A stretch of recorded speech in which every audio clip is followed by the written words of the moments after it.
You're right. Multifamily is getting saturated. I see saturation everywhere. I see, I can tell you this. I mean, I am a bread and butter multifamily guy. I buy value add properties. I have, hundreds of millions of them. The last time I purchased a value add multifamily was November last year. And why am I not doing it? Because I am like you.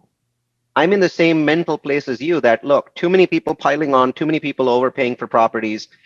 And what's happening is that the gap, so the way multifamily functions is there has to be a gap between old value add properties where you buy the property and you improve it and new construction, right? So Right. there has to be a certain gap.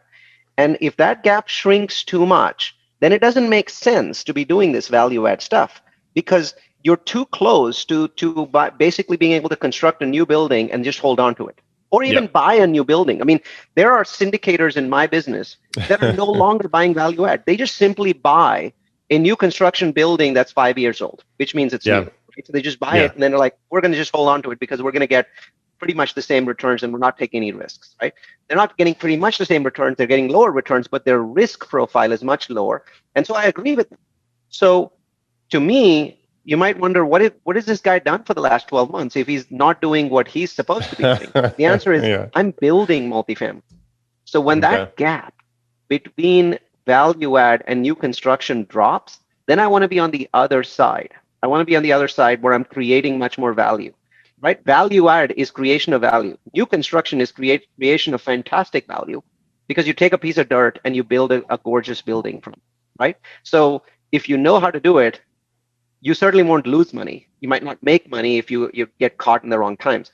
The other thing that helped me, which I certainly didn't anticipate, by the way, this is just luck.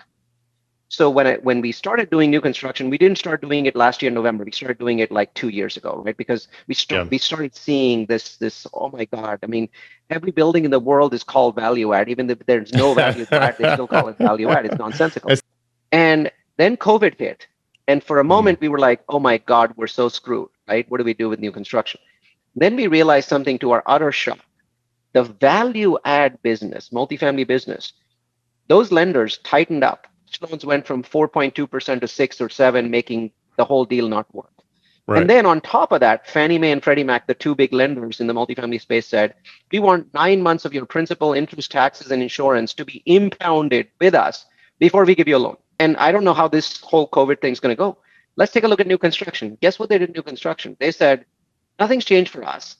We're just going to be more strict with you on your liquidity. So keep more money liquid. So Mm. what I went out is I sold a bunch of homes that I had and put $1 million in my bank to increase my liquidity. That's what the banks wanted in case something went wrong. And then I started doing new construction deals, and the interest rates kept dropping from March, April, May, June, July. They just kept dropping, no impounds, because there is no principal to pay when Right. you're doing new construction deals, right? It's always interest only. So I have ended up in this completely by accident, where last month I closed a loan on a new construction project at 4%, right? So the risk reward scenario has flipped around completely. And while I didn't cause it, I'm smart enough to know, oh, okay, it's benefiting me. So I'm taking advantage Yeah. of it.